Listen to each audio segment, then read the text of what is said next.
नमस्कार बच्चों, मैं बंजारा जितेंद्र सेल स्कूल में आपका हार्दिक स्वागत करता हूँ। विषय इतिहास, कक्षा 12, पार्ट 2। 18वीं सदी के उत्तरार्ध में भारत में सत्ता प्राप्ति हेतु संघर्ष। प्रस्तावना में हम समझेंगे कि किस प्रकार मुगल साम्राज्य के पतन हुआ। 18वीं सदी का भारत के इतिहास में महान परिवर्तन लाने वाला युग सिद्ध हुआ। मुगल साम्राज्य के अंतिम शक्तिशाली बादशाह औरंगजेब की मृत्यु के बाद उस विशाल साम्राज्य को संभालने वाला कोई उत्तराधिकारी नहीं था, जिससे मुगल साम्राज्य का पतन की तरफ बढ़ चला। मुगल साम्राज्य के पतन के परिणाम स्वरूप भारत में अनेक छोटे बड़े साम्राज्यों का उदय हुआ।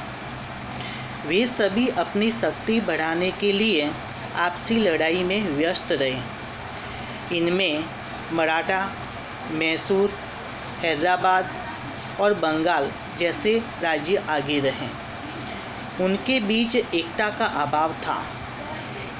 इसी समय विश्व भर में महत्वपूर्ण राजनीतिक सत्ता का स्थान ब्रिटेन ने प्राप्त कर लिया था।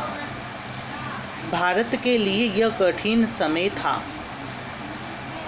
एक तरफ भारतीय आपस की लड़ाई में व्यस्त थे, वह दूसरी तरफ ब्रिटेन उसका लाभ लेकर भारत में शासन स्थापित करने के लिए आतुर था।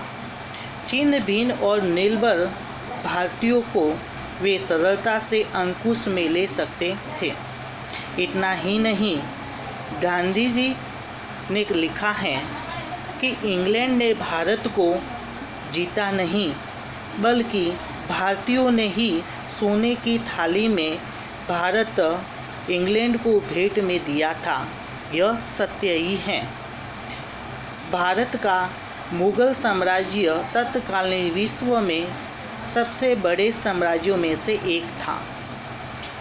18वीं सदी के उत्तरार्ध में विशेष करके औरंगजेब की मृत्यु के बाद वह पतनोन्मुख हुआ। नादिर शाह जैसे शक्तिशाली ईरानी आक्रमण ने मुगल साम्राज्य के पतन को गति दिया। औरंगजेब की मृत्यु के बाद उसके तीनों पुत्रों के बीच उत्तराधिकारी को लेकर संघर्ष पैदा हुआ। अंत में बहादुर शाह गद्दी पर बैठा। वह एक विद्वान और योग्य राजा था। इतना ही नहीं, बल्कि औरंगजेब के बिल्कुल विपरीत उसने हिंदुओं के साथ समानतापूर्ण व्यवहार किया। राजपूतों के साथ भी उसने अच्छे संबंध बनाए, जबकि राजा जयसिंह और अजय तथा मराठा सरदारों के साथ उनकी अव्यवस्थित नीति के कारण अच्छे संबंध नहीं रहे। ताराबाई और साहू के बीच उत्तराधिकारी के प्रश्न पर उसने योग्य कार्यवाही नहीं की, जिससे मराठा भी उससे विरुद्ध हो गए। बहादुर शाह ने सिख गुरु गोविंद सिंह के साथ भी अच्छे संबंध बनाए। गोविंद सिंह की मृत्यु के बाद बद्दा बहादुर ने सिखों को नेतृत्व ले करके बहादुर शाह के विरुद्ध विद्रोह किया। इतना ही नहीं, बल्कि सतलज और यमुना नदी के बीच का समग्र क्षेत्र भी उन्होंने कब्जा कर लिया। बहादुर शाह ने बुंदेला सरदार छत्रसाल के साथ मित्रता बनाए रखी, जबकि बहादुर शाह की शासन व्यवस्था बिगड़ रही थी। उनकी मृत्यु के बाद पुनः मुगल सत्ता अंधाधुंधी में फंस गई। फिर से कार के लिए युद्ध में जहादर शाह की जीत हुई।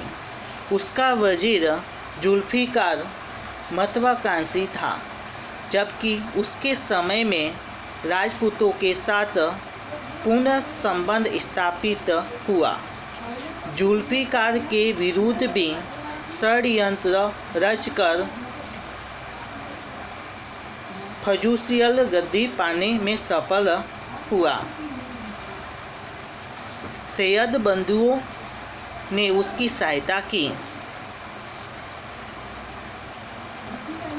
फजूसियल भी समक्ष नहीं था। उसके बाद में मुगल साम्राज्य निर्बल बना। ईस्वी सन 1719 से ईस्वी सन 1748 तक के लंबे समय तक फजूसियल के बाद मुगल शाह ने शासन किया। वह भी निर्बल होने के कारण खास करके मराठा सरदारों अवध, बंगाल और पंजाब पर अपना आधिपत्य बनाए नहीं रख सका। उसके समय में नादिर शाह के आक्रमण ने अधिक खराब स्थिति पैदा की। अब ईस्वी सन 1759 शाह आलम द्वितीय गद्दी पर बैठा। वह हिम्मत वाला और योग्य शासक था, परंतु मुगल साम्राज्य का उद्धार करना उसके लिए संभव नहीं था। अंग्रेज़ों ने ईस्वी सन 1757 और 1764 बंगाल पर महत्वपूर्ण विजय प्राप्त की थी और वे क्रमश दिल्ली की तरफ आगे बढ़ रहे थे। अंत ईस्वी सन 1803 में अंग्रेज़ों ने दिल्ली पर अधिकार कर लिया। मुगल शासन के ऐसे निर्बल उत्तराधिकारियों के कारण भारत ब्रिटिश सत्ता का भोग बना। इस प्रकार यहाँ पर यह समझाया गया है कि मुगल साम्राज्य का पतन किस प्रकार से हुआ। शक्तिशाली बहादुर शाह औरंगजेब की मृत्यु के बाद उस विशाल साम्राज्य को संभालने वाला कोई उत्तराधिकारी नहीं था और किस प्रकार से कि मुगल साम्राज्य का पतन हुआ उसके बारे में यहाँ पर समझाया गया है। इसके बाद वाला पॉइंट हैदराबाद और कर्नाटक। हैदराबाद राज्य की स्थापना ईस्वी सन 1724 आसफ जाने की। वह बाद में निजाम उल मुल्क के नाम से जाना गया। औरंगजेब की मृत्यु के बाद उसने दक्षिण में जाकर क्रमश हैदराबाद राज्य की नींव डाली। मन ही मन मुगल साम्राज्य से संबंध रहने का निश्चय किया। मुगल साम्राज्य के नमूना अनुसार दक्कन में भी उसने व्यवस्थित प्रशासन पद्धति प्रारंभ की। उसने दीवान पूर्णचंद्र ने दक्कन में मैसूरी व्यवस्था स्थापित करने में उसकी मदद की। उसकी मृत्यु होने पर राज्य में अव्यवस्था फैल गई। कर्नाटक के नवाब शहादत मुल्ला खान ने उसके भतीजे दोस्त अली को अपना उत्तराधिकारी बनाया। उसके बाद दोनों राज्यों के बीच बार बार संघर्ष होने से दोनों कमज़ोर हो गए और यूरोपियन कंपनियों ने भारतीय राजनीति में हस्तक्षेप करना शुरू कर दिया। इस प्रकार हैदराबाद और कर्नाटक के बारे में माहिती दी गई है। इसके बाद वाला पॉइंट बंगाल कि उस समय भी बंगाल की क्या स्थिति थी। मुगल साम्राज्य के निर्बल होने पर ईस्वी सन 1717 मुर्शिद कुली खान ने बंगाल में सूबेदार के बदले स्वतंत्र रूप से शासक बनना पसंद किया। उसके समय में बंगाली जमींदारों ने विद्रोह किया, जिसे उसने दबा दिया। उसकी मृत्यु के बाद उनका दामाद शुजाउद्दीन शासक में आया। उसने 1739 तक बंगाल पर शासन किया। उसके पश्चात उसका पुत्र सरफराज खां गद्दी पर बैठा, परंतु एक ही वर्ष बाद उसे हटाकर अलीवर्दी खां बंगाल का नवाब बना। बंगाल में इन तीनों नवाबों के समय काल में शांति और व्यवस्था बनी रही। उसने व्यापार और वाणिज्य का विकास किया। उसने ही नई जमीन महसूल पद्धति लागू करके महत्वपूर्ण कार्य किया।